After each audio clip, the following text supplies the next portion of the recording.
안녕하세요. 30년을 남편 발뒤꿈치 각질처럼 산 50대 여자입니다. 밥 차리고 빨래 널고 아이들 코 풀어주고 시어머니 약봉지 챙기고 그렇게 제 청춘 통째로 갈아놓고도 남편 명함비에 가려져 이름 석자 한번 못 불러본 그런 여자입니다. 그런데 남편 퇴직금에 제가 죽어라 모은 비상금까지 합쳐서 1억 8천이 하룻밤 사이에 시동생명을 상가로 넘어갔더군요. 그래서 저 그 상가 통째로 뺏어왔습니다. 그럼 어떻게 그렇게 됐는지 처음부터 들려드릴게요. 저는 25에 결혼했어요. 제 남편은 대기업계열 공장에서 생산관리직으로 일하던 사람이었죠. 선 자리에서 처음 만났을 때 그 사람 인상이 참 반듯했어요. 키는 그다지 크진 않았지만 어깨가 딱 부러지고 면접 보듯이 양복을 빳빳하게 다려입고 나왔더라고요. 손톱까지 깨끗이 깎고 온 게 눈에 띄었는데 그때 전 그걸 성실함이라고 믿었습니다. 지금 생각하면 그건 성실함이 아니라 그냥 체면이었어요. 그 사람한테 가장 중요한 건 평생 그거 하나, 체면이었거든요. 결혼하고 보니 남편 집안은 이남이었어요. 남편이 장남이고 밑에 남동생이 하나 있었지요. 시아버지는 제가 결혼하기 3년 전에 이미 돌아가셨고 시어머니가 그 집안의 하늘이었죠. 82 먹도록 허리 한 번 굽힌 적 없는 그런 분이셨어요. 그 집에 첫 발을 들인 날이 아직도 생생합니다. 10월이었어요. 마당에 감나무가 하나 있었는데 홍시가 서너 개 매달린 채 서리를 맞고 있더라고요. 현관문을 열자마자 코를 찌르는 건 된장 삭히는 냄새, 그리고 그 위에 덮인 좀장 냄새였어요. 어둑한 거실에 시어머니가 등을 돌리고 앉아 계셨어요. 네가 우리 집안에 들어오겠다는 애냐? 어디 한번 보자. 고개를 돌려 저를 위아래로 훑어보시더니 한마디 하시더라고요. 에구, 골반이 좀 약해 보이네. 그래가지고 어디 아들이나 낳을 수 있겠니? 첫인사가 그거였습니다. 남편은 옆에서 헤헤 웃기만 했고요. 저는 그날 저녁 시어머니가 내오신 밥상에 숟가락을 올리면서 생각했지요. 이 집에서 내 이름은 없겠구나. 나는 그냥 큰며느리겠구나 하고요. 그 예감은 한치 오차도 없이 맞아 떨어졌습니다. 결혼 초부터 시어머니는 저한테 아주 확실한 선을 그으셨어요. 밥은 반드시 남편이 먼저 뜨고 나서 제가 떴고 반찬 간이 조금만 달라져도 혀를 차셨죠. 우리 철수는 짠 거 못 먹는 거 몰라? 김장철이 되면 저는 새벽 4시에 일어나 배추를 절였어요. 고무장갑 위로 소금물이 스며들어 손가락이 부르트고 마늘 까다가 손톱 밑이 갈라져 피가 맺혔지만 시어머니는 딱 한마디였어요. 큰며느리가 돼갖고 그 정도도 못하면 집안이 서겠니? 남편은 그 옆에서 TV를 보고 있었고요. 그래도 전 참았습니다. 시집살이가 원래 그런 거라고. 세월이 약이라고. 내가 잘하면 언젠간 인정받겠지 하면서요. 그러다 아이 둘을 낳았어요. 큰아이가 아들이었는데 그날 시어머니가 처음으로 제 손을 잡으시더군요. 잘했다 명수가 이름을 불러주신 게 결혼하고 4년 만에 처음이었답니다. 아들 하나 낳고서야 비로소 제 이름 석자를 얻은 거예요. 그 뒤에 딸 하나를 더 낳았는데 딸 낳은 날은 시어머니가 병원에 오시지도 않으셨어요. 전화 한 통 없었죠. 남편이 뒤늦게 전화해서 어머니가 좀 피곤하시대 그러더라고요.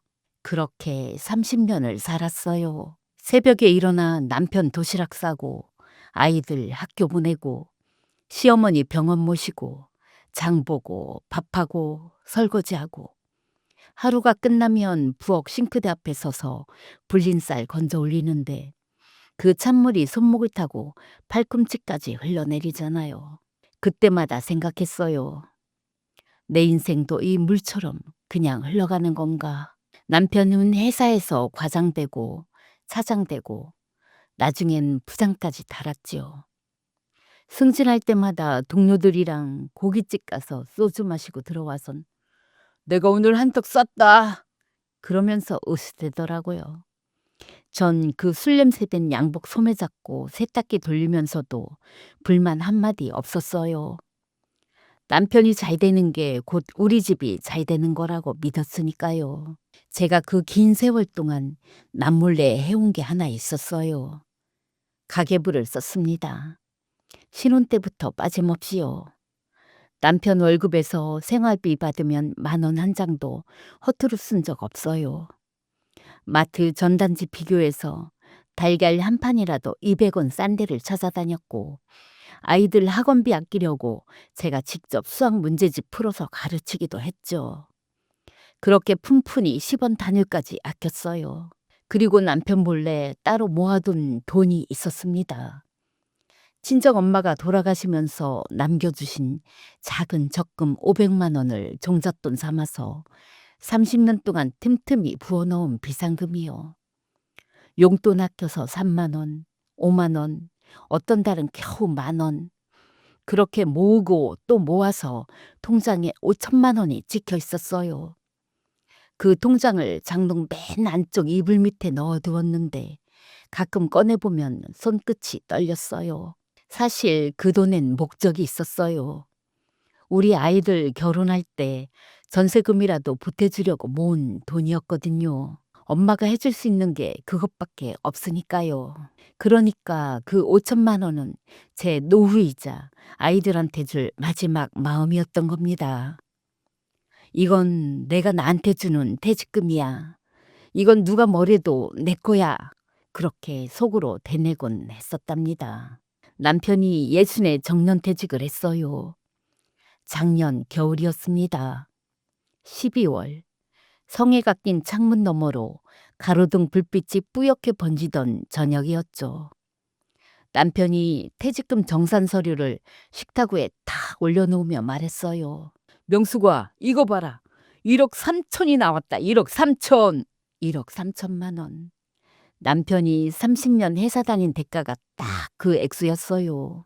적다면 적고 많다면 많은 돈인데 저한테는 그게 전부였습니다. 남편 퇴직금 1억 3천, 그리고 제 비상금 5천, 합치면 1억 8천. 부부가 앞으로 살아갈 노후 자금 전부가 그거였어요. 그런데 퇴직금이 들어온 그날부터 남편이 이상해졌어요. 전화가 부쩍 많아졌습니다. 밥 먹다 말고 거실로 나가서 소곤소곤 통화하더니 돌아와서는 아무렇지 않은 척 숟가락을 들더라고요. 누구 전화야? 물으면 회사 후배 그러더라고요. 퇴직한 사람한테 회사 후배가 매일 전화할 일이 뭐가 있겠습니까? 그러다 남편이 갑자기 외출이 잦아졌어요. 아침에 양복까지 차려입고 나가더라고요. 퇴직한 사람이 양복을 왜 입냐 물으니까 사람 만나는데 추리닝 입고 갈 순 없잖아. 알아서 할 테니 신경 끄라고. 그 말투에 가시가 박혀 있었어요. 예전엔 그래도 밥 맛있다 한마디는 해줬는데 퇴직하고 나서는 그마저 없어졌거든요. 집에서 밥 먹는 날이 줄더니 어떤 날은 밤 11시가 넘어서야 술 냄새를 풍기며 들어오곤 했습니다. 그리고 퇴직금이 입금된 지 딱 보름째 되던 날, 전 남편 양복 주머니에서 빨래하려고 꺼낸 영수증 한 장을 봤어요. 식당 영수증이었는데 금액이 48만 원, 4인분 한우 코스였습니다. 누구랑 이런 걸 먹었지? 가슴이 서늘해지더라고요. 바람은 아닐 거라고, 설마 그건 아니라고 스스로를 달랬는데 이상한 건 그게 아니었어요. 그날 저녁이었어요. 설거지를 끝내고 잠깐 쉬는데 문득 불안한 마음이 들었어요. 남편이 요즘 이상하니까 혹시나 싶어서 은행 앱을 열어봤거든요. 제 비상금 통장 잔액 확인하려고요. 별일 없겠지 하면서요. 잔액이 떴는데요. 세상에나 세상에나 영원히 적혀 있었어요. 5천만 원이 통째로 빠져 있었습니다. 이체 내역을 눌러봤어요. 제가 자고 있던 새벽 2시에 이체가 됐더라고요. 그 순간 전 소름이 확 돋았습니다. 남편이 제가 잠든 사이에 제 손가락을 가져다 대서 폰을 열었던 거예요. 제 지문으로 폰 열고 제 은행 앱 들어가서 5천만 원을 통째로 빼간 겁니다. 돈을 쓴 것보다 그게 더 무섭더라고요. 자고 있는 아내 손가락을 물건처럼 쥐보다 쓴 거잖아요. 제 30년이 사라져 있었어요. 거실에서 TV 보고 있던 남편한테 뛰어나갔어요. 내 돈 어디 갔냐고, 왜 내 통장에서 돈이 빠졌느냐고 물었지요. 남편은 리모컨을 내려놓지도 않고 말했습니다. 그거 만수한테 보냈어. 만수, 시동생 박만수. 남편보다 5살 아래, 올해 55인 시동생이에요. 평생 이것저것 손대다 번번이 말아먹고 형한테 손 벌려온 그 사람. 만수가 이번에 1층 상가를 하나 샀어. 역세권이야. 식당 할 건데 내가 좀 보태줬지. 좀이 얼마야? 1억 8천. 1억 8천. 남편 퇴직금 1억 3천에 제 비상금 5천. 합쳐서 1억 8천 전부를 시동생 상가 사는데 갖다 부은 겁니다. 그 돈은 내 돈도 있어. 내가 30년 모은 돈이라고. 네 돈이 어딨어. 내가 벌어잡은 돈에서 아낀 거잖아. 그게 네 돈이야? 피가 거꾸로 솟는 게 이런 느낌이구나 싶었어요. 남편은 이어서 아주 태연하게 말했습니다. 만수가 장사 잘 되면 수익에서 우리한테도 갖다 준대. 노후에 매달 용돈 들어오면 얼마나 좋아. 내가 다 생각 있어서 한 거니까 토달지 마. 그리고 남편이 전화를 받으러 화장실에 들어갔어요. 근데 그날따라 문을 제대로 안 닫았더라고요. 남편이 시동생이랑 통화하는 소리가 복도까지 새어나왔습니다. 걱정 마. 명숙이한텐 적당히 용돈 지어주면 돼. 집에서 밥이나 하던 사람이 뭘 알겠어? 복도에 서서 그 말을 듣는데 귀가 먹먹해지더라고요. 집에서 밥이나 하던 사람. 남편 입에서 나온 말이었습니다. 토 달지 마. 제 30년 인생을 송두리째 빼앗아 놓고 토 달지 말래요. 그 순간 제 안에서 뭔가가 뚝 끊어졌습니다. 전 그날 밤 잠을 자지 못했어요. 남편은 코를 드르렁 골며 세상 모르고 자던데 전 부엌 식탁에 앉아 어둠 속에서 벽시계 초침 소리만 들었습니다. 째깍 째깍 째깍. 냉장고 모터 돌아가는 웅웅 소리가 그렇게 크게 들린 적이 없었어요. 식탁 위에 놓은 소금통이 눈에 들어왔는데 그 하얀 소금알이 제 30년 같더라고요. 한 알 한 알 모아야 겨우 한 줌이 되는 건데 누군가 그걸 확 쏟아버리면 바닥에서 다시 줍는 건 불가능하잖아요. 그날 밤 전 안방에 들어가지 않았어요. 아이들 빈 방에서 이불을 뒤집어 쓰고 누웠는데 안방에서 남편 코 고는 소리가 벽 너머로 들리더라고요. 1억 8천을 남의 주머니에 넣어주고도 저렇게 편히 잘 수 있는 사람이구나. 한숨도 못 자고 날이 밝았습니다. 그런데 지옥은 거기서부터였어요. 며칠 뒤 그 시동생한테서 직접 전화가 왔거든요. 목소리가 어찌나 당당하고 활기찬지. 어유, 형수님, 형한테 다 들으셨죠? 이번에 제가 가게 여는데요. 형수님이 좀 도와주셔야 될 것 같아서요. 형수님, 주방 일 좀 도와주실래요? 도와달라는 말에 전 아무 대꾸도 못했어요. 그랬더니 시동생이 제 침묵을 동의로 받아들였는지 한마디를 더 하더라고요. 물론 공짜로 하시라는 건 아니고요. 가족이니까 시급은 좀 깎겠지만 그래도 월급은 드릴게요. 형수님 집에만 가시면 뭐 하세요? 용돈도 벌고 좋잖아요.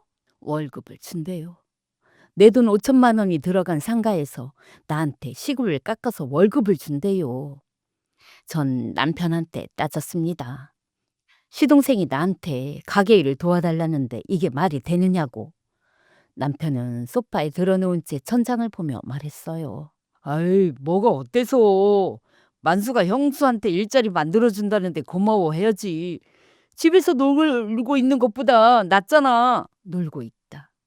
30년을 새벽부터 밤까지 이 집안에 갈려 넣었는데 이 사람 눈에 전 놀고 있는 사람이었던 거예요. 더 따지고 싶었지만 남편은 벌써 TV 채널을 돌리고 있었어요. 제 말은 리모컨 소리에 묻혀버렸습니다. 개업식 날이 왔어요. 1월이었습니다. 바람이 칼같이 불던 토요일 아침. 전 새벽 5시에 눈이 떠졌어요. 가기 싫었습니다. 뼛속까지 가기 싫었어요. 그래도 갔습니다. 안 가면 남편이 또 뭐라 할 거고, 시어머니가 뭐라 할 거고, 결국 제가 나쁜 사람이 되니까요. 30년을 그렇게 살았어요. 내가 참으면 조용해지니까, 내가 웃으면 넘어가니까. 그날도 그런 줄 알았습니다. 상가 앞에 도착하니 화환이 양쪽으로 줄지어 서 있었어요. 만순의 숯불갈비 개업을 축하합니다 같은 문구가 빨간 리본에 금박으로 찍혀 있더라고요. 가게 안으로 들어가니 숯불 연기가 벌써 자욱했어요. 환풍기가 돌아가는데도 연기가 천장에 눌러앉아 있었고 그 위로 형광등 불빛이 누렇게 퍼지고 있었죠. 시동생은 새 양복을 빼입고 입구에 서서 손님들한테 허리를 90도로 굽히고 있었어요. 사장님 놀이에 완전히 취해 있더라고요. 절 보자마자 활짝 웃으며 말했습니다. 형수님 오셨어요? 주방에 앞치마 준비해뒀으니까 바로 들어가세요. 오늘 예약이 꽉 찼거든요. 인사도 없었어요. 고맙다는 말도 없었고요. 마치 종업원한테 지시하듯 그렇게 말하더라고요. 주방에 들어갔더니 기름때가 낀 앞치마가 하나 걸려 있었어요. 새 가게인데도 그 앞치마만 헌 거였습니다. 전 그걸 두 손으로 들어 올렸는데 기름 냄새가 코를 찔렀어요. 이걸 입으라고? 내 돈이 들어간 가게에서 내가 이걸 입고 불판을 닦으라고? 그래도 입었습니다. 그때까지도 전 참는 게 이기는 거라고 믿었으니까요. 손님들이 밀려들기 시작했어요. 전 쉴 틈도 없이 불판을 갈고 고기를 썰고 그릇을 날랐어요. 숯불 연기가 눈에 들어가서 눈물이 줄줄 흘렀는데 그게 연기 때문인지 억울해서인지 저도 구분이 안 됐어요. 그런데 진짜 치욕은 그 다음이었습니다. 시동생이 손님들 앞에서 저를 소개했거든요. 이분이 저희 형수님이세요. 우리 형수가 집에서 노느니 여기 와서 일하겠다고 해서 제가 자리 하나 만들어 드렸죠. 가족끼리 돕고 살아야지 어쩌겠어요. 안 그래요? 제가 일하겠다고 했대요. 제가요. 손님들이 웃으며 어유 형수분 복 있으시네요. 시동생 일자리까지 만들어주고 그러더라고요. 전 고개를 숙인 채 다시 주방으로 들어갔습니다. 불판 위에서 고기가 타고 있었는데 그 타는 냄새가 제 속을 그대로 태우는 것 같았어요. 그때 가게 문이 열리며 시어머니가 들어오셨어요. 개업식이니까 한복까지 차려입고 들어오셨더라고요. 가게 안을 한 바퀴 둘러보시더니 만족스러운 표정으로 시동생 어깨를 두드리셨어요. 만수야, 잘했다. 역시 우리 만수가 큰일을 하는구나. 형 돈 빼서 상가 산 사람이 큰일을 했대요. 그리고 시어머니는 주방에서 땀을 빨빨 흘리고 있는 저를 보더니 눈빛 하나 안 변하고 말씀하셨어요. 명수가 불판 좀 제대로 봐야지. 고기가 타고 있잖니. 손님한테 단고기를 내면 어떡하니? 한마디만 더 하시더라고요. 만수가 일자리까지 만들어줬으니 고마운 줄 알고 열심히 해. 개업식이 끝난 건 밤 10시가 넘어서였어요. 전 8시간 넘게 서서 일했습니다. 허리가 끊어질 것 같았고 고기 기름이 팔뚝에 튀어서 빨갛게 데인 자국이 서너 개 남았어요. 손을 씻는데 세제를 3번을 짜서 문질러도 손가락 사이사이에 낀 기름 냄새가 지워지지 않았어요. 그때 시동생이 주방으로 들어오더니 제 손에 들린 세제통을 보며 이러더라고요. 형수님, 세제 너무 많이 쓰지 마세요. 그거 다 돈이에요, 돈. 집에서 하던 식으로 콸콸 쓰면 안 돼요. 여기는 장사하는 곳이라고요. 내 돈 5천만 원 가져간 사람이 세제 한 방울을 아끼래요. 전 아무 말 못하고 세제통을 내려놓았습니다. 시동생은 손님 다 보내고 나서 매출 정산을 하며 활짝 웃고 있었어요. 오늘 매출이 400만 원이야, 형. 이거 진짜 됐어. 남편은 시동생 옆에서 맥주를 따며 내가 뭘 했어. 만수 너는 될 놈이었다니까. 그러고 있었고요. 전 기름때가 안 빠지는 속을 들여다보며 서 있었어요. 매출 400만 원에 제 8시간이 들어가 있었습니다. 시동생은 저한테 수고했다는 말 한마디가 없었어요. 남편도요. 그날 밤 집에 돌아와서 샤워를 했어요. 바디워시를 2번이나 짜서 온몸을 박박 문질렀는데도 손가락 마디마디에 밴 고기 비린내가 빠지지 않더라고요. 이불 속에 누웠는데 옆에서 사는 남편한테선 향긋한 섬유유연제 냄새가 났어요. 하루 종일 시동생 가게에서 맥주 마시다 온 사람은 뽀송한 잠옷 입고 세상 모르고 자고 있고 8시간 불판 앞에 서 있던 저한테선 고기 썩는 비린내가 나고 있었습니다. 같은 이불 속인데 냄새부터 다르더라고요. 그런데 이게 한 번으로 끝나지 않았어요. 시동생이 다음날도 전화했거든요. 형수님, 내일부터 매일 나오세요. 알바 쓰면 돈 나가니까 형수님이 하는 게 맞는 것 같아요. 월급은 160만 원이면 될 테고 출근은 9시까지 하세요. 늦으면 곤란해요. 160만 원이요. 최저 시급도 안 되는 돈으로 매일 출근하라는 거예요. 제 5천만 원을 가져간 사람이요. 시동생한테 매일 끌려다니느라 차라리 시어머니한테 말씀드리자 싶었어요. 혹시 시어머니가 나서 주시면 최소한 제 비상금 5천만 원이라도 돌려받을 수 있지 않을까. 며느리 30년 동안 한 번도 대들지 않았으니 제 편은 아니어도 말은 좀 해주시지 않을까. 그 신랄 같은 기대를 안고 시어머니한테 전화를 드렸습니다. 어머니, 사실 그 상가 살 때 제 돈도 5천만 원이 들어갔거든요. 아이들 결혼할 때 전세금 보태주려고 제가 30년 동안 모은 건데 그래서 명의라도 공동으로 해주시면 안 될까요? 전화기 너머로 침묵이 흘렀어요. 3초, 5초, 한 10초쯤 됐을까? 그 침묵이 대답이었습니다. 명의? 명의가 뭐가 중요해? 어차피 박씨네 상가야. 며느리가 돈 밝히면 집안 망쳐드는 거다. 알지? 한마디 더 하시더라고요. 그리고 만수가게 나가서 일하는 거 투덜대지 말고 감사히 생각해. 네 나이에 누가 일자리를 주겠어. 만수가 형수 봐줘서 쓰는 거지. 도련님이 봐줘서 쓰는 거래요. 내 돈 5천만 원을 가져간 사람이 나를 봐줘서 쓴다고요. 전화를 끊고 나서 한참을 서 있었어요. 제가 이를 꽉 깨물고 있었다는 걸 턱이 저릿저릿해지고 나서야 알았습니다. 박신의 상가. 시어머니 입에서 나온 그 세 글자가 머릿속에서 떠나질 않았어요. 전 그 집안에 30년을 바쳤는데 시어머니 눈에 전 여전히 박씨가 아니었던 거예요. 남이었어요. 돈 쓸 때는 남이고 일할 때는 가족이고 그게 이 집안에서 며느리의 자리였던 겁니다. 전 남편한테 마지막으로 말했어요. 감정을 꾹 누르고 최대한 차분하게.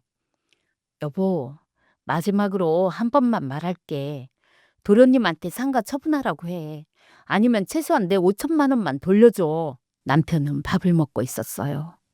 숟가락질을 멈추지도 않고 말하더라고요. 아, 진짜 또야? 또 그 소리야? 돈, 맨날 돈 타령이야. 환장하겠네. 숟가락을 탁 내려놓더니 벌떡 일어나서 저를 노려봤어요. 내가 분명히 말했지. 남자가 하는 큰일에 여자가 감나라 배나라 하지 말라고. 내가 30년 회사 다니면서 번 돈 네가 번 거야? 네가 뭘 했는데? 내가 뭘 했냐고? 30년 동안 새벽마다 도시락 싸고 당신 양말 빨고 당신 어머니 병원 모시고 애들 키우고 그게 내가 한 거야. 그게 뭐 대단한 거라고. 그건 안 하면 당연히 하는 거지. 그걸 가지고 돈을 달라고? 참나 어이가 없어서. 안 하면 당연히 하는 거래요. 30년을요. 남편이 벌떡 일어나더니 안방으로 들어갔어요. 뭐 하나 싶었더니 제 옷가지를 양팔로 끌어안고 나오더라고요. 그리고 현관문을 벌컥 열더니 복도바닥에 확 던져버렸습니다. 겨울 코트, 내복, 양말, 스카프. 차가운 복도 바닥 위에 제 30년이 흩어졌어요. 꼴 보기 싫으면 이대로 나가.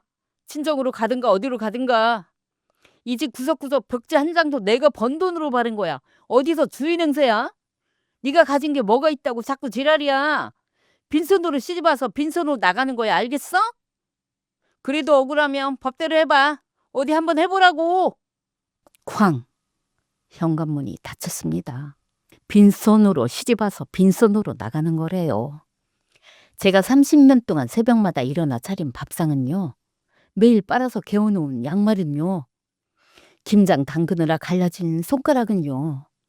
그건 다 빈손으로 한 거래요. 전 복도 바닥에 흩어진 옷가지들을 내려다 봤어요. 2월이었습니다. 복도 바닥이 얼음장같이 차가웠는데 양말 바닥으로 그 냉기가 올라오더라고요. 옆집 현관에 붙어있는 택배 송장이 바람에 팔랑거리는 소리만 들렸어요. 전 쪼그려 앉아서 옷을 하나씩 주웠습니다. 코트를 집어드는데 주머니에서 뭔가가 떨어졌어요. 아이들 어릴 때 넣어뒀던 사탕 껍데기였습니다. 오래돼서 바스러질 것 같은 그 사탕 껍데기를 보는 순간 눈물이 나올 줄 알았는데요. 안 나오더라고요. 눈물이 마른 거예요. 진짜로 마른 거였어요. 전 옷가지를 다 주워서 비닐봉지에 담았습니다. 그리고 현관 비밀번호를 눌러 다시 집 안으로 들어갔어요. 남편은 안방문을 닫고 들어가 버린 뒤였습니다. 전 부엌불도 안 켜고 어둠 속에 앉아 있었어요. 네가 가진 게 뭐가 있다고. 남편이 던진 그 말이 머릿속에서 빙빙 돌았습니다. 네가 가진 게 뭐가 있다고. 그 말이 돌면 돌수록 이상하게 분노 대신 다른 게 차오르더라고요. 정말 나한테는 아무것도 없는 걸까? 그 질문이 며칠 동안 머릿속을 떠나지 않았어요. 그 답을 준 건 뜻밖에도 TV였어요. 며칠 뒤 낮에 혼자 집에 있을 때였습니다. 남편은 시동생 가게에 나가 있었고 전 거실에서 멍하니 TV를 틀어놨었거든요.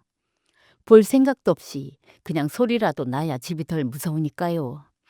그런데 채널을 돌리다가 어떤 프로그램이 눈에 확 들어왔어요. 법률 상담 프로그램이었습니다. 변호사가 나와서 이혼 재산 분할 사례를 설명하고 있었는데 거기서 이런 말이 나오더라고요. 전업주부도 혼인 기간 동안 형성된 재산에 대해 기여분을 인정받습니다.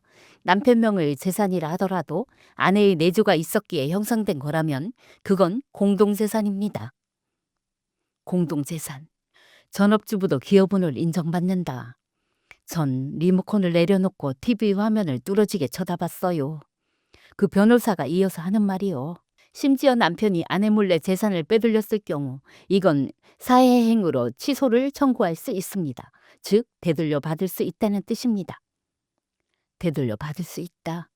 그 한마디에 심장이 쿵 하고 내려앉았어요. 전 그날 밤 남편이 잠든 뒤에 장롱 깊숙이 손을 넣었어요.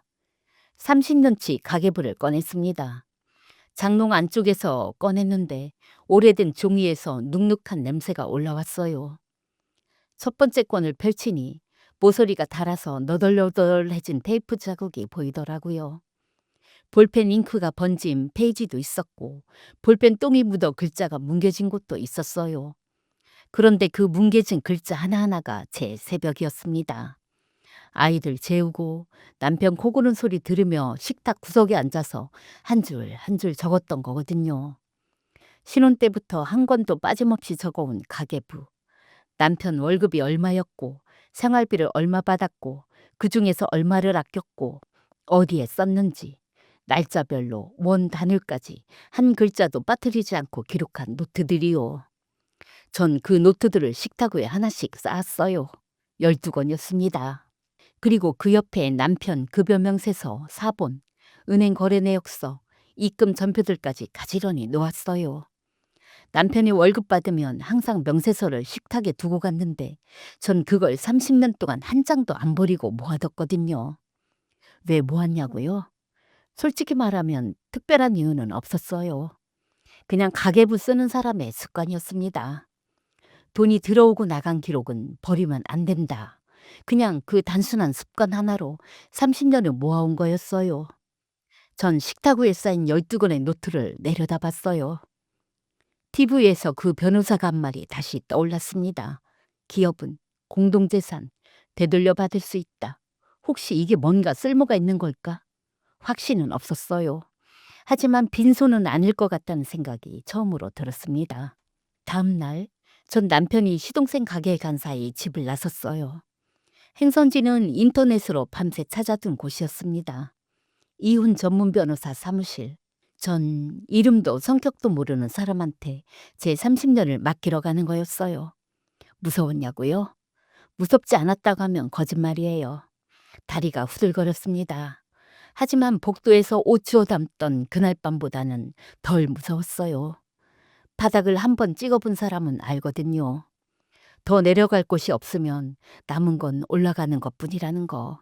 서초동 법조타운이었어요. 2월 말이었는데 빌딩 사이로 바람이 골바람처럼 불어서 코뚝깃을 세워야 했어요. 엘리베이터를 타고 7층에 내렸더니 복도가 조용하더라고요. 카펫이 깔려 있어서 제 구둣소리도 안 났어요. 유리문에 백승주 법률사무소라고 적혀 있었습니다. 문을 열고 들어가니 접수대에 앉은 직원이 미소를 지으며 물었어요. 상담 예약하신 강명숙님 맞으시죠? 예. 잠시 뒤 안쪽 상담실로 안내받았어요. 상담실은 생각보다 작았습니다. 책상 하나, 의자 둘, 벽에 법전이 줄지어 꽂혀 있었고 창밖으로 회색 하늘이 보이더라고요. 그리고 책상 너머에 한 여자가 앉아 있었어요. 백승주 변호사. 42이라고 했는데 나이보다 어려 보이면서도 눈빛은 차갑더라고요. 안경 너머로 저를 보는 눈이 감정없이 또렷했어요. 악어가 물속에서 먹이를 관찰하듯 그런 눈이었습니다. 전 그 앞에 앉아서 가방에서 가계부 12권과 서류 봉투를 꺼내 책상 위에 올렸어요. 변호사가 그걸 보더니 처음으로 표정이 살짝 변했어요. 이게 다 뭡니까? 30년치 가계부요. 남편 급여 명세서, 은행 거래 내역도 다 있어요. 변호사가 가계부 한 권을 집어들더니 펼쳐봤어요. 페이지를 넘기다가 어느 대목에서 손가락이 멈추더라고요. 잠깐 여기 좀 볼게요. 2017년 9월 기록이네요. 변호사가 제 글씨를 소리내어 읽었어요. 남편 보너스 취소됐다고 함. 확인해보니 시동생 빚 500만 원 대신 갚아줌. 같은 달 아이들 영어 학원비 30만 원 끊음. 이걸 다 적어두셨어요? 그때 너무 가슴이 찢어져서 잊지 않으려고 적었어요. 애들 영어 학원비 30만 원이 없어서 제가 학원 원장님한테 울면서 한 달만 밀리게 해달라고 사정할 때 그 사람은 시동생 술빚을 갚아주고 있었거든요. 변호사가 가계부를 내려놓더니 저를 똑바로 봤어요. 의뢰인님, 이건 단순한 가계부가 아닙니다. 남편이 30년간 가족을 기만하고 시댁만 챙겨온 증거가 여기 전부 들어있어요. 이 정도 자료를 갖고 오신 분은 처음 봅니다. 전 그 말에 힘이 들어가더라고요. 30년 동안 매일 밤 식탁에 앉아서 볼펜 잡고 한 줄 한 줄 적었던 게 헛된 게 아니었구나. 변호사는 나머지 가계부도 한 권 한 권 넘겨보더니 펜을 내려놓고 안경을 살짝 올리며 말했습니다. 의뢰인님, 감정 떼고 숫자만 보겠습니다. 남편의 퇴직금 1억 3천은 혼인 기간 중 형성된 재산이니 명백한 부부 공동 재산입니다. 의뢰인의 비상금 5천만 원은 부부 공동 재산에서 절약하여 형성한 특유 재산으로 볼 수 있고요. 이 돈이 의뢰인 동의 없이 시동생 명의 상가 매입에 쓰였다면 이건 사회 행위에 해당합니다. 즉, 부부 공동 재산을 제3자한테 빼돌린 겁니다. 그러면 돌려받을 수 있는 건가요? 돌려받는 정도가 아닙니다. 이혼 소송과 재산 분할을 동시에 진행하면서 시동생 명의 상가에 대해 사회 행위 취소 소송을 걸겠습니다. 상가 매입 자금의 100%가 부부 공동 재산에서 나왔으니 재산 분할 시 대물 변제의 판결을 받아낼 수 있어요. 쉽게 말씀드리면 그 상가 등기에 강명숙이라는 이름을 박는 겁니다.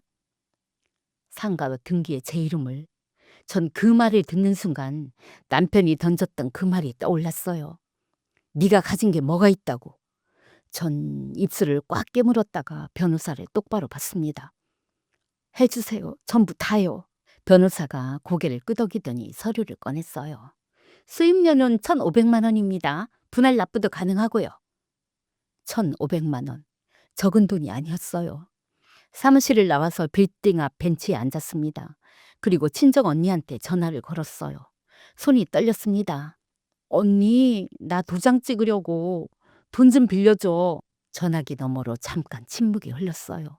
그리고 언니가 말하더라고요. 명수가 진작 그랬어야지. 당장 보낼게. 묻지도 따지지도 않았어요. 그 한마디가 1억 8천보다 더 든든하더라고요. 전 전화를 끊고 한참을 벤치에 앉아 있었어요. 울 것 같았는데 안 울었습니다.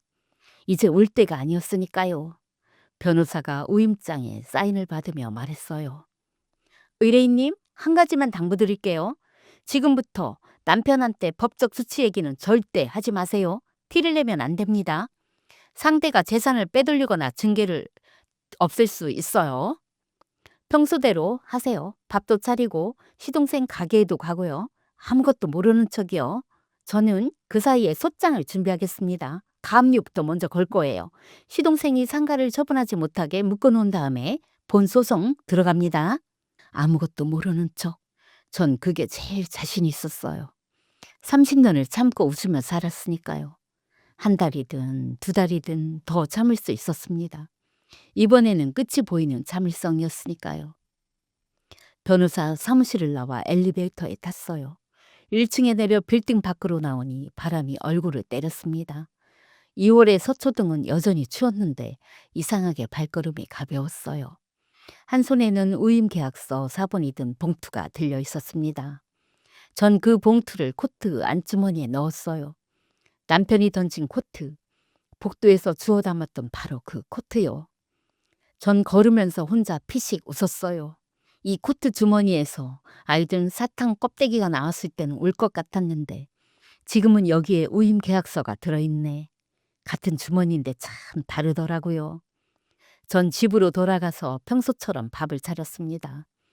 남편이 돌아왔을 때 전 아무 일도 없었다는 듯이 밥 먹어요 했어요.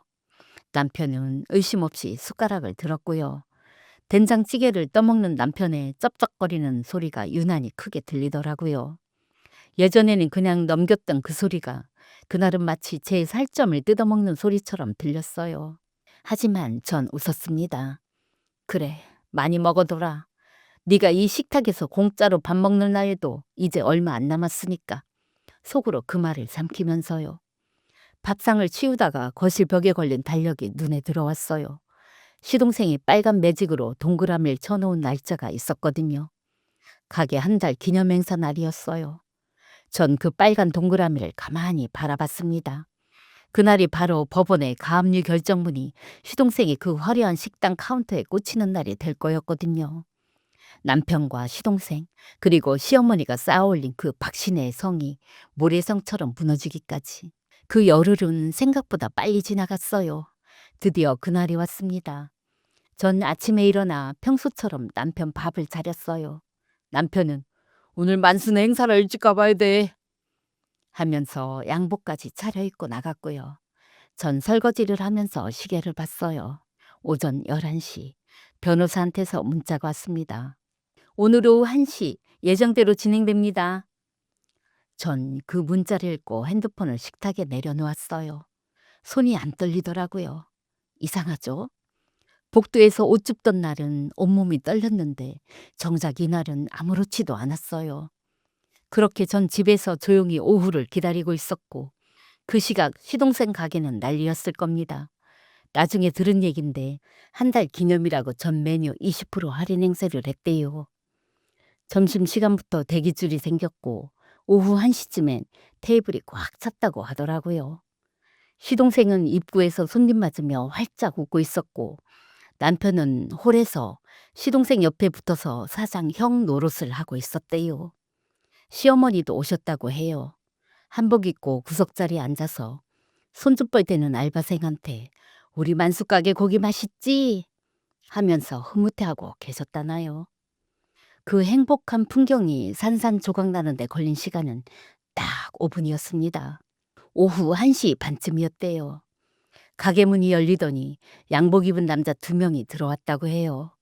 손님인 줄 알았겠죠.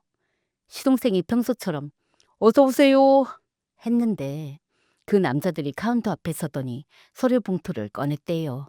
박만수 씨 맞으십니까? 법원 집행관입니다. 본 상가 건물에 대한 처분금지 가압류 결정문을 송달합니다.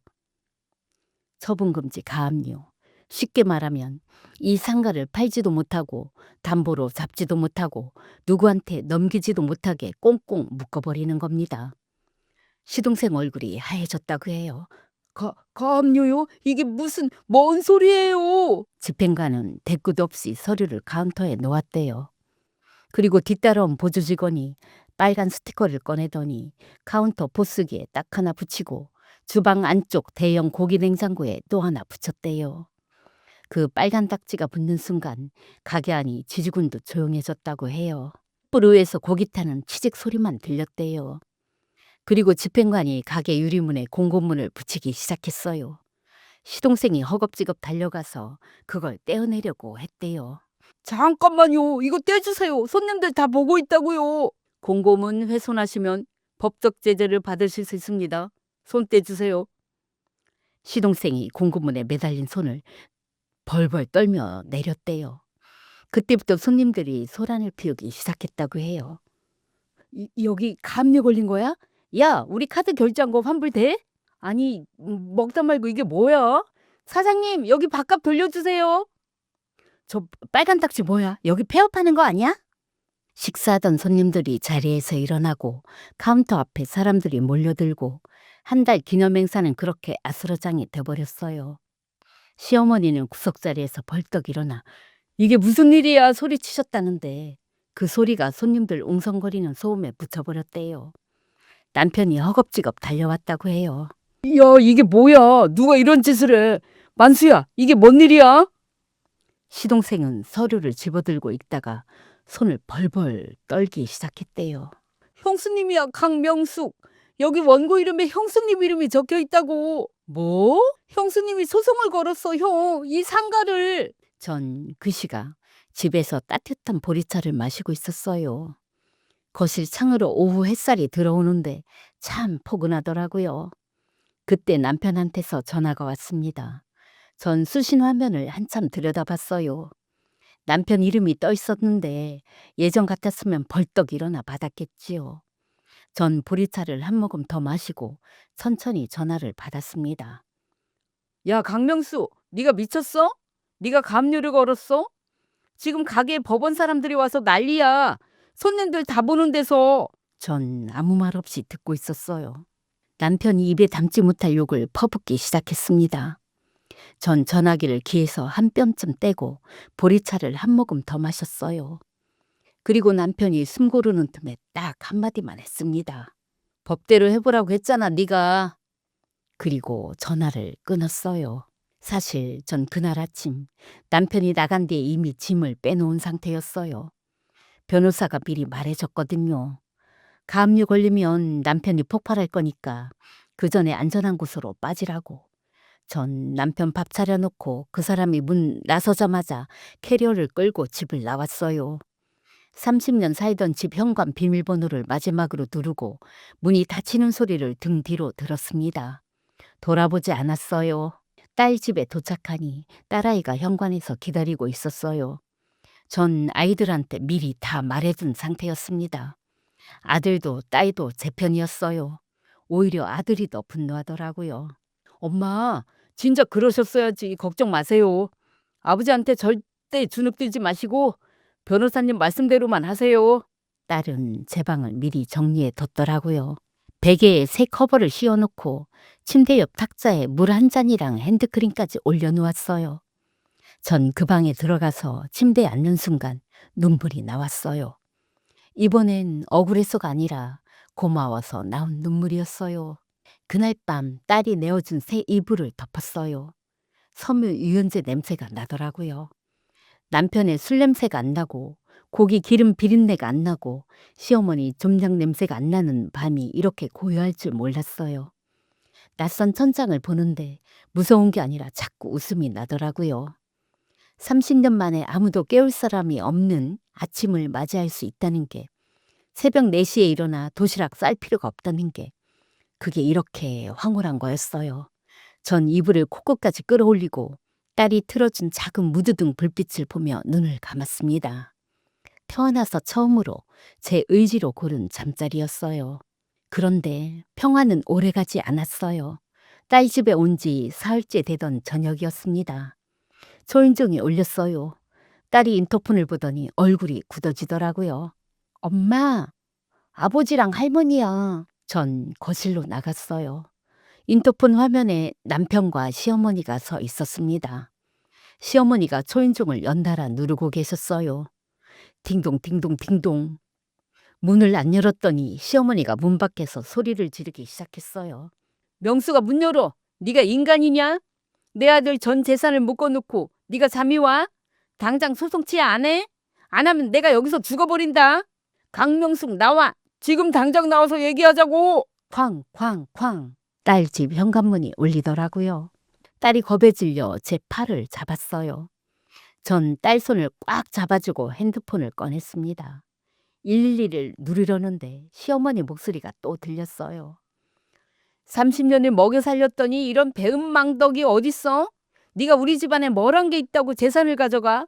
네가 번 돈이 뭐가 있어? 응? 뭐가 있냐고? 네가 번 돈이 뭐가 있어? 또 그 말이었어요. 남편도 하고 시어머니도 하는 그 말. 전 전화를 걸지 않았어요. 대신 변호사한테 문자를 보냈습니다. 지금 시어머니와 남편이 딸 집에 찾아와서 행패 중입니다. 30초도 안 돼서 답장이 왔어요. 녹음하세요. 지금 바로요. 그리고 문 열지 마세요. 전 녹음 버튼을 눌렀습니다. 시어머니의 고함, 남편의 문 두드리는 소리, 그 모든 게 제 핸드폰에 차곡차곡 담기고 있었어요. 변호사가 뭐라고 했었죠? 감정 빼고 숫자만 보라고. 전 그날 숫자 대신 소리를 모았습니다.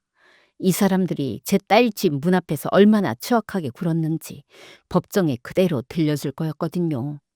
한참을 소리치다 지쳤는지 복도가 조용해졌어요. 딸이 인터폰을 보더니 말했어요. 갔어, 엄마. 전 녹음을 멈추고 핸드폰 화면을 봤어요. 녹음 시간 23분 47초였습니다. 23분 47초. 그게 이 사람들의 민낯이었습니다. 다음 날 변호사를 만났어요. 녹음 파일을 건네니까 사무실에서 같이 들어보자고 하더라고요. 스피커를 켜니까 남편 목소리가 쏟아졌어요. 야, 그 삼가 명의? 죽어도 네 이름으로는 안 해줘. 넌 그냥 우리 집안 종이야, 종. 알아? 네 돈 내가 내 동생 주겠다는데 네가 뭔데 벅벅거려. 응? 당장 소송 취소 안 해? 안 하면 내가 여기서 죽어버린다. 변호사가 녹음을 멈추더니 안경을 벗고 저를 봤어요.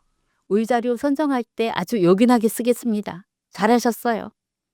그리고 본격적인 법정 싸움이 시작됐어요. 남편 쪽에서도 변호사를 선임했습니다. 시동생은 상가 매입 자금을 형한테 빌린 거다. 차용증도 있다. 그러면서 버텼어요. 차용증이래요. 가압류 걸리고 나서 부랴부랴 만든 게 뻔한 종이 쪼가리를요. 그뿐 아니라 남편 측 변호사가 제 가계부를 문제 삼았어요. 원고가 제출한 가계부는 공증도 없고 원고 본인이 일방적으로 작성한 것입니다. 객관적 증거라 보기 어렵습니다. 전 그 말을 듣고 가슴이 절렁했어요. 30년 동안 한 줄 한 줄 적어온 그 노트가 인정 안 되면 어쩌나. 하지만 백 변호사는 눈 하나 깜짝 안 하더라고요. 가계부의 기재 내용은 피고 측이 제출한 급여 명세서 및 은행 거래 내역과 날짜별로 정확히 일치합니다. 30년간 단 한 건의 오차도 없습니다. 일방적 작성물이 이 정도의 정합성을 가질 수 있을까요? 법정이 조용해지더라고요. 변호사가 가계부를 한 권 펼쳐서 들어 올렸어요. 그리고 재판부에 한 가지 더 말씀드리겠습니다. 변호사가 차용증을 들었어요. 피고 측이 제출한 이 차용증의 작성일은 상가 매입 3개월 전으로 되어 있지만 사용된 용지는 올해 초에 출시된 신형 양식입니다. 제조사 확인까지 마쳤습니다. 시동생 측 변호사 얼굴이 굳어지더라고요. 남편은 고개를 숙이고 있었고요. 전 맞은편에 앉은 남편을 봤어요.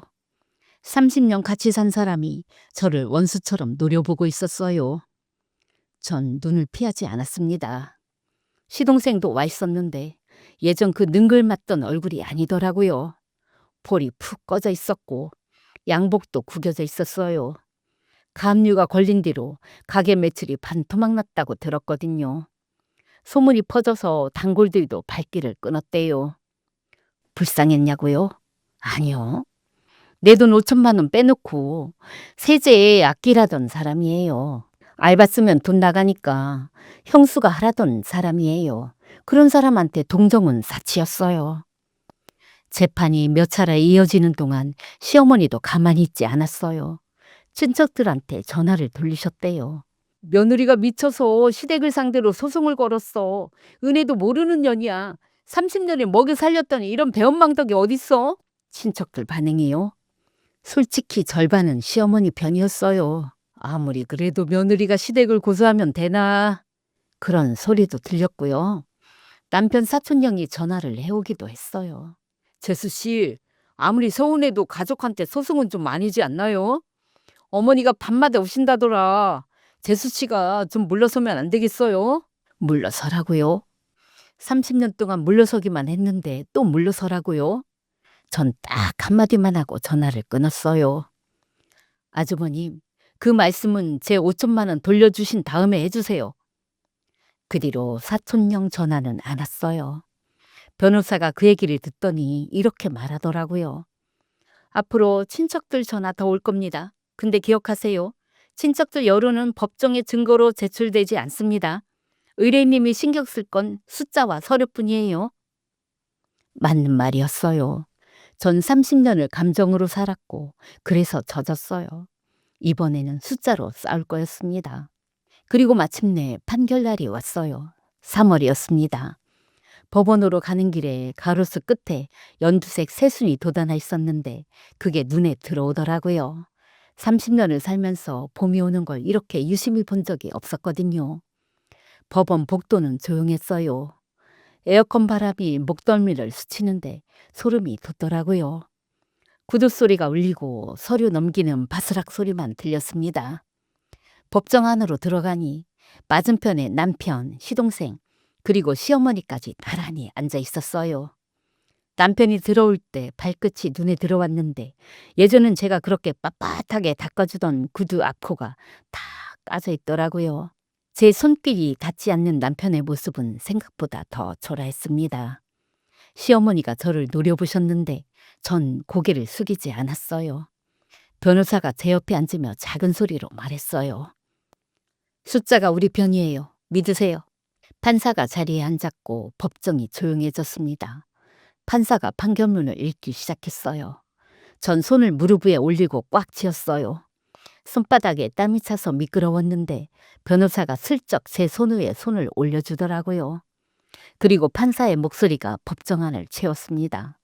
원고 강명숙과 피고 박철수의 이혼을 인정하며 혼인 기간 중 형성된 부부 공동 재산에 대한 분할로서 피고 박철수의 기여로 취득한 시동생 박만수 명의의 상가 부동산에 대해 해당 상가의 매입 자금 전액이 부부 공동 재산에서 출연된 점, 피고가 원고의 동의 없이 제3자에게 처분한 점이 인정되므로 대물 변제로서 해당 상가 부동산의 소유권을 원고 강명숙에게 이전할 것을 명한다. 소유권 이전, 원고 강명숙에게. 전 그 말을 듣는 순간 머릿속이 하얘졌어요. 아무 생각이 안 나더라고요. 변호사가 제 어깨를 가볍게 두드리며 말했어요. 이겼습니다, 의뢰인님. 맞은편에서 시동생이 벌떡 일어났어요. 이게 무슨 제 가게를 뺏어가겠다고요? 제가 거기서 장사하고 있는데? 시동생 측 변호사가 시동생 소매를 잡아 끌며 조용히 하라고 했지만 시동생은 법정에서 고함을 질렀어요. 형이 준 돈으로 산 건데 왜 형수한테 넘어가? 이게 말이 돼? 남편은 아무 말도 못하고 앉아 있었어요. 얼굴이 재빛이더라고요. 시어머니는 법정 의자 팔걸이를 두 손으로 꽉 잡은 채 부들부들 떨고 계셨어요.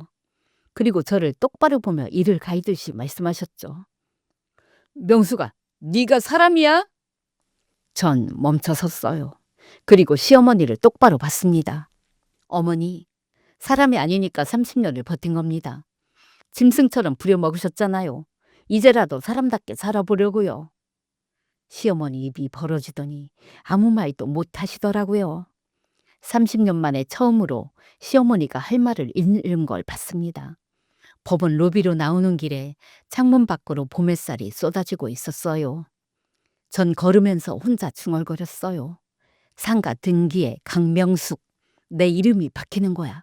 그 세 글자가 입안에서 맴돌았는데 이상하게 눈물이 나더라고요. 기쁜 건지 후련한 건지 아니면 30년이 아까운 건지 솔직히 그 순간에는 구분이 안 됐어요. 그냥 울었어요. 법원 화장실에 들어가서 세면대 앞에서 거울에 비친 제 얼굴을 보면서요. 56년을 살았는데 제 이름이 박힌 부동산이 생긴 건 그날이 처음이었거든요. 하지만 판결이 났다고 바로 끝나는 게 아니었어요. 등기 이전 절차가 남아 있었고 시동생은 가게를 비울 생각이 전혀 없었거든요. 항소를 하겠다고 버텼어요. 형수님 제발요. 여기가 제 전부예요. 가게 없으면 저 어떻게 살아요. 한 번만 봐주세요. 그 목소리가 가게 세제 아끼라던 그 목소리와 같은 사람에게서 나온다는 게 신기했어요.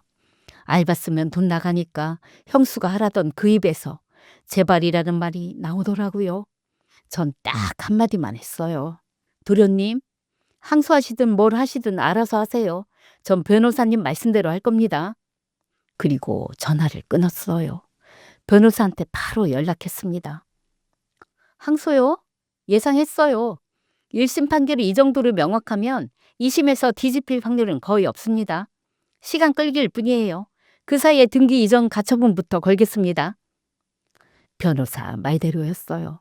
시동생의 항소는 결국 기각됐습니다. 판결은 확정됐고 상가 등기 이전 절차가 시작됐어요. 법무사 사무실에서 등기부 등본을 받아든 그날이 아직도 생생합니다. 잉크 냄새가 아직 가시지 않은 그 종이 위에 소유자 강명숙 세 글자가 선명하더라고요. 전 손가락으로 그 글자를 하나하나 훑어봤어요. 30년 동안 김장 담그고 걸레 짜고 불판 닦느라 굳은 살이 박힌 제 손바디가 그 순간만큼은 처음으로 예뻐 보였습니다. 56년을 살았는데 제 이름이 박힌 부동산이 생긴 건 그날이 처음이었거든요. 전 그 등기부 등본을 가방에 넣고 딸집 창문을 열었어요. 4월이었습니다. 벚꽃이 바람에 날리고 있었는데 그 꽃잎 하나가 창틀에 내려앉더라고요. 전 그 꽃잎을 손가락 끝으로 살짝 건드렸어요. 가볍더라고요. 이렇게 가벼운 게 이렇게 예쁠 수 있구나. 30년 동안 어깨 위에 산더미처럼 쌓여있던 것들이 하나씩 벗겨지는 기분이었어요. 하지만 아직 끝이 아니었습니다. 등기부 등본에 제 이름이 박힌 건 시작일 뿐이에요. 전 그 상가의 새 주인으로서 해야 할 일이 남아 있었거든요. 등기 이전이 완료된 다음 날이었어요. 전 아침에 일어나서 옷장을 열었어요. 딸이 엄마 이거 입어봐 하면서 사준 정장이 하나 있었거든요. 감색 재킷에 흰 블라우스. 전 그걸 꺼내서 거울 앞에 대봤어요. 30년 동안 앞치마만 두르고 살았던 사람이 정장을 입으니까 어깨가 좀 어색하더라고요. 그래도 입었습니다. 구두도 신었어요. 딸이 엄마 발 사이즈 몇이야? 물어보길래 뭐에 쓰려고 그러나 했더니 다음날 현관에 새 구두가 놓여 있었거든요. 검은 가죽 구두, 굽이 살짝 있는. 전 그 구두를 신고 현관 거울을 봤어요. 앞치마 대신 정장, 슬리퍼 대신 구두. 거울 속 사람이 낯설더라고요. 하지만 싫지 않았어요. 택시를 타고 상가 앞에 내렸어요. 4월 말이었습니다. 상가 건물 앞에 서니까 심장이 두근거렸어요. 전에 여기 올 때는 기름때 묻은 앞치마를 두르고 있었죠. 시동생한테 불판 좀 봐주세요 소리 들으며 뒷문으로 들어갔었고요. 오늘은 정문으로 들어갔습니다. 가방 안에 등기부 등본이 들어있었고 그 옆에 변호사가 미리 준비해둔 임대차 계약서가 있었어요. 가게 문을 열었어요. 점심 준비 시간이라 홀에는 손님이 없었고 주방에서 고기 손질하는 소리가 들렸어요. 카운터에 시동생이 앉아 있었습니다. 시동생이 저를 보더니 눈이 희둥그레졌어요. 기름때 묻은 앞치마가 아니라 정장 차림이었으니까요. 형수님! 전 카운터 앞에 섰어요. 그리고 가방에서 등기부등본을 꺼내 카운터 위에 올려놓았습니다. 톡! 그 소리가 조용한 가게 안에서 유난히 크게 울렸어요. 만수 씨, 오늘부로 이 상가 주인이 바뀌었어요. 여기 등기부등본 확인하세요. 시동생이 등기부 등본을 집어들었어요. 소유자 강명숙. 세 글자를 읽는 시동생의 눈동자가 흔들리더라고요. 종이를 쥔 손끝이 파르르 떨리고 있었어요. 이게 진짜예요? 진짜예요. 전 가방에서 임대차 계약서를 한 부 더 꺼냈어요. 그리고 카운터 위에 나란히 놓았습니다. 앞으로 여기서 장사를 계속하고 싶으면 임대차 계약을 새로 써야 해요. 보증금 2천만 원에 월세 110만 원 매달 선불이고요. 싫으면 한 달 안에 짐 싸서 나가시면 됩니다. 시동생 얼굴이 하얘졌다 벌개졌다를 반복하더라고요. 형수님 이러실 거예요? 진짜 이러실 거예요? 보증금 2천에 월세 110이요? 여기가 제 가게인데. 만수 씨 가게가 아니에요. 제 상가예요. 등기부등본에 적혀 있잖아요. 시동생이 카운터에서 일어나더니 제 앞으로 왔어요. 한때 형수님 세제 너무 많이 쓰지 마세요. 그게 다 돈이에요. 하던 그 사람이 제 앞에서 두 손을 모으고 있었어요. 형수님 제발요. 한 번만 봐주세요. 여기 아니면 전 할 게 없어요. 제발. 전 그 모습을 보면서 개업식 날이 떠올랐어요. 손님들 앞에서 우리 형수가 집에서 노느니 여기 와서 일하겠다고 해서 자리 만들어줬다고. 그렇게 했던 그 입. 세제 아끼라던 그 입. 알바 쓰면 돈 나가니까 형수가 하라던 그 입. 그 입에서 지금 제 발이 나오고 있었어요. 계약서에 사인하시겠어요? 안 하시겠어요? 전 바쁜 사람이에요. 시동생은 한참을 서 있다가 결국 인감도장을 찍었어요. 도장을 꺼내는 손가락 사이사이에 고기 기름기가 덜 빠져서 번들거리더라고요. 한때 사장님이라며 으스댔던 그 손이 제 눈치를 보느라 덜덜 떨리고 있었어요. 꾹! 도장이 찍히는 소리가 조용한 가게 안에 울렸습니다. 어제까지 사장이던 사람이 오늘부터 세입자가 된 순간이었어요. 그때였어요. 주방 안쪽에서 인기척이 나더니 누군가 쓱 나왔거든요. 구질구질한 장화를 신고 고무장갑을 낀 채 기름때 묻은 앞치마를 두르고 남편이었습니다. 명수가 너 어떡해? 전 남편을 안 봤어요. 눈길조차 주지 않았습니다. 시동생한테 고개를 돌리고 말했어요.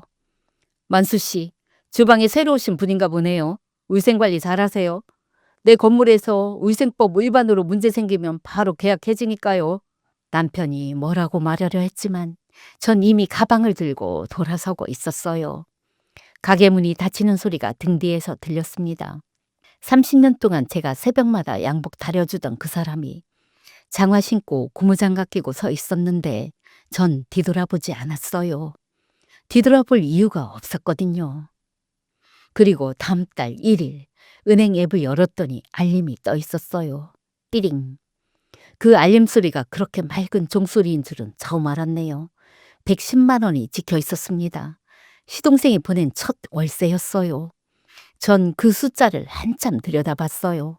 예전엔 남편한테 생활비 100만 원 받았으려면 일주일 전부터 눈치를 봤거든요. 이번 달은 애들 문제집 사야 하는데 그 소리를 입안에서 굴리고 또 굴렸어요. 그런데 이 110만 원은요. 아무한테도 사정 안 해도 되고 눈치 안 봐도 되고 감사하다고 굽실거리지 않아도 되는 돈이에요. 제 가슴을 펴게 해주는 빳빳한 다림질 같은 돈이었어요. 전 그 화면을 캡처해서 딸한테 보냈어요. 딸이 답장했더라고요. 엄마 축하해. 이제 진짜 엄마 인생이야. 전 핸드폰을 내려놓고 창밖을 봤어요. 5월이었습니다. 햇살이 따뜻했어요. 30년 동안 남의 밥상을 차리느라 한 번도 느껴보지 못했던 봄볕이 제 무릎 위에 내려앉고 있었어요. 매달 들어오는 월세 110만 원은 제 30년 눈물의 보상이에요. 큰 돈은 아니지만 누구한테 사정하지 않아도 되는 돈이에요. 누구한테 허락받지 않아도 되는 돈이에요. 누구한테 감사해야 할 필요도 없는 오롯이 제 이름으로 들어오는 돈이에요. 전 요즘 아침에 일어나면 커피를 한 잔 내려요. 누구 도시락을 쌀 필요도 없고 누구 양말을 빨 필요도 없고 누구 눈치를 볼 필요도 없는 아침이에요. 그 조용한 아침이 저한테는 세상에서 가장 비싼 사치예요. 그리고 여러분께 꼭 드리고 싶은 이야기가 있어요. 요즘 제 하루가 어떤지 궁금하시죠? 아침에 눈이 떠지면 알람 소리가 아니라 새소리에 깨요. 딸집 근처에 작은 원룸을 얻었거든요. 월세 110만 원에서 집세 빼고 생활비 빼고 넉넉하진 않지만 모자라지도 않아요. 전 일어나서 제일 먼저 커튼을 열어요. 창문이 동양이라 아침 햇살이 바닥까지 들어오거든요. 30년을 남의 집에서 살면서 창문 방향 한번 골라본 적 없었는데 이 집은 제가 직접 골랐어요. 부동산 아저씨가 여기 좀 좁은데요 그랬을 때 전 말했죠. 좁아도 돼요. 햇볕만 잘 들면요. 그 햇볕이 매일 아침 제 방바닥을 데워줍니다. 아침을 차려요. 밥 한 공기, 달걀 후라이 하나, 김치 한 접시. 간단하죠. 30년 동안 내 사람 밥상 차리던 사람이 혼자 먹는 밥상은 참 작아요. 그런데 이상하게 이 작은 밥상이 제 인생에서 가장 풍성한 밥상이에요. 아무도 반찬간을 따지지 않아요. 짜다 소리도 싱겁다 소리도 안 들려요. 제가 먹고 싶은 걸 제가 먹고 싶은 만큼 제 속도로 먹어요. 숟가락을 내려놓는 것도 제 마음이에요. 그 한 끼가 저한테는 자유의 맛이에요. 한 달에 한 번쯤 상가에 들려요. 외벽 타일이 깨진 데는 없는지, 계단 손잡이 상태는 어떤지 확인하려요. 제 상가니까요. 가게 앞을 지나가는데 주방 쪽 환기창이 열려 있었어요. 그 틈으로 안이 보이더라고요. 예전에 제가 입던 것보다 더 시커멓게 찌든 앞치마를 두른 사람이 허리도 못 펴고 불판을 닫고 있었어요. 남편이었습니다. 시동생이 그 옆에서 소리치는 게 들렸어요. 아, 형, 빨리빨리 안 해? 손님 기다린다고. 그 소리가요. 예전에 저한테 하던 소리랑 똑같더라고요. 전 그 앞에서 1초쯤 멈췄다가 우아하게 구두소리를 내며 걸어 나왔습니다. 그 사람은 이제 제 인생이 없는 사람이니까요. 대신 제 인생에 남은 사람들이 있어요. 아들이 한 달에 한 번씩 와요. 같이 밥 먹으러요. 아들이 제가 사는 원룸에 처음 왔을 때 이러더라고요. 엄마, 여기 좋다. 햇볕 잘 들고. 근데 엄마 혼자 외롭지 않아? 외로운 거랑 쓸쓸한 거는 달라. 예전에 네 아빠랑 같이 살 때가 더 쓸쓸했어. 지금은 외롭긴 해도 쓸쓸하진 않아. 아들이 고개를 끄덕이더라고요.